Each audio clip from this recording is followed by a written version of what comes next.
Hello everyone and welcome back to the Football Psych YouTube channel. Before I get started with today's video, why don't you give the video a like, subscribe if you're new around here, and why not click the notification bell so you don't miss an upload. It would be rude not to. Also, make sure you check out my Instagram at the Football Psych so you can take part in polls and take a look behind the scenes as well. Right, now that's done, let's talk about football.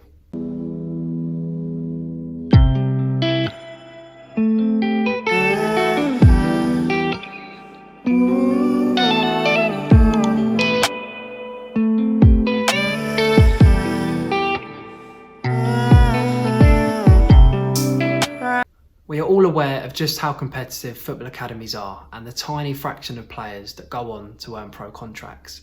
In fact, around 1% of players that walk through the doors of an academy will actually go on to play professional football.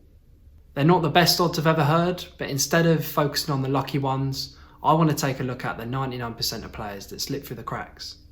Now, I don't want to dive too deep into social media, as I will save this for a topic in a future video where we can really explore it. But it's important to acknowledge just how damaging social media can be. It was only in my last video on the Football Psych podcast where me and Kaylee Jane Duggan were just talking about how accessible players are now. You know, how easily contactable they are. We only have to cast our minds back to late December, where young Arsenal prospect Alex Runnarsson deleted his Twitter account due to the amount of abuse he was receiving from his own fans after a mistake against Manchester City. I can appreciate that by being a professional footballer, you expose yourself to a certain level of criticism, and I'm not trying to sit here and say that they don't deserve any as footballers, but imagine thousands of people flooding your personal account with hate because of a mistake you've made in a match. You haven't broken the law, you've made a mistake at work. Now, Runnarsson is 25. Imagine the same situation and the effect it would have on a 17-year-old. So where does mental health fit in? Well, it's always there. Everybody's got mental health. It's not fixed. In actual fact, it's dynamic. It can swing in any direction at any time. Then, if you were to apply the lens of a football academy, it can become very volatile, very unpredictable due to the crazy nature of the game. To go deeper, what about young people, potentially under the age of 18? They haven't developed cognitively and emotionally yet.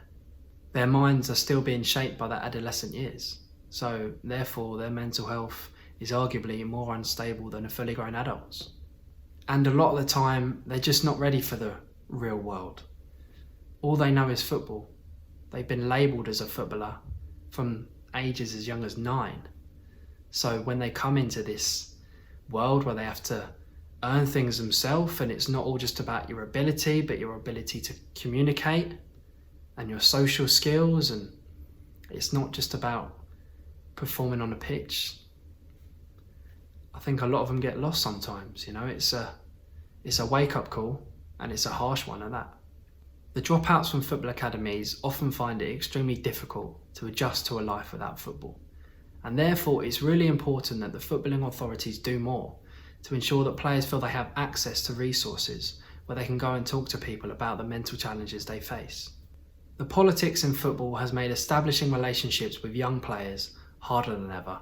They've been lied to, they've been sold a dream so many times, they often don't let people in. In fact, it's only a trusted few people that they can actually express themselves to. Therefore, it just shows you how important a sports psychologist can be. They have a huge responsibility as they are a fundamental component in the journey into adulthood for a young player. So what can we do as fans? Well, I think the most important thing is be wary of your behaviour on social media. Don't add fuel to the fire. Even by liking a post, you're adding to the negative cloud around an individual or a team, and I don't think you want to be a part of that. But that is going to be full time for this video. I hope you did enjoy it, and who knows, maybe you learned something too. Let me know in the comments below your thoughts on young players and the challenges they face in football academies. Am I being too easy on them? Let me know. Thank you all for watching, and I'll see you in the next one. Been crying so much to the poltergeist. Trying to hold on to love, but it's frosted.